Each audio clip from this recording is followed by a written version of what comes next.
Sa isang tanggapan ng pamahalaan namin naabutan si Ate Jennifer. Sinamahan daw niya ang kanyang asawa para sa renewal ng driver license nito. Sa kanilang dalawa, tanging mister lang ang may trabaho. Nasa 800 piso ang arawang kita. Pero no work, no pay. Makuha man ang lisensya, malaking pasanin naman ang pagbabudget para sa kanilang kakainin. Yung mga ano lang po yung binibili namin, mga gulay sa labas. Sa mahal ng bilihin at kakarampot na sahod, hiling niya na matugunan ito ng pamahalaan.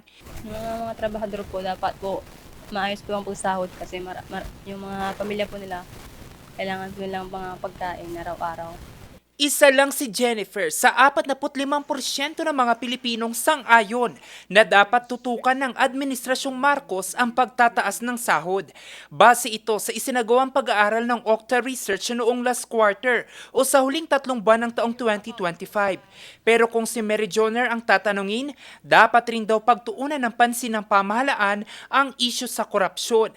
Bagay na ika-4 sa listahan ng Okta Research. Kasi doon po nagmumula yung lahat-lahat po ng nangyayaring gulo dito sa ating bansa na kung saan kailangan po nating magtulungan para yung korupsyon na yun is maputol.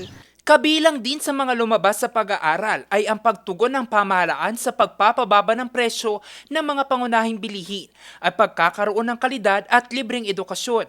Sa kaparehong pag-aaral, lumalabas naman na kalusugan ang nangunguna sa top 5 personal concern ng mga Pilipino. Ang lahat ng yan nasa listahan ng mga tututukan ni Pangasinan Governor Ramon Gico III.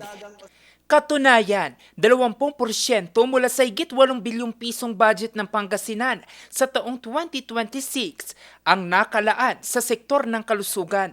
For me, these are the things that are important to alleviate poverty. Yung strike mo, kalusugan unang-una. Mahal-mahal kayong magkasakit, no? Agree kayo? 'Di ba? Mahal-mahal eh. So, pag may mga ospital tayo at magdadagdag tayo, sabi ko nga, 10 pa ng ospital ang nais ko may dagdag sa current 14 natin eh. So, zero balance billing for our patients. Yung sa basic accommodation. Sa ngayon, inaasahan ang pagbubukas ng Umingan Super Community Hospital. Bukod dito, patuloy ang isinasagawang programa para sa zero billing sa mga ospital.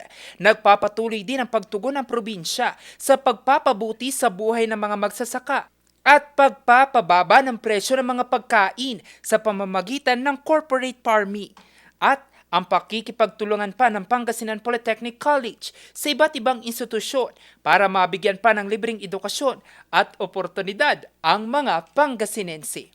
Jose Robert Inventor, RNG News.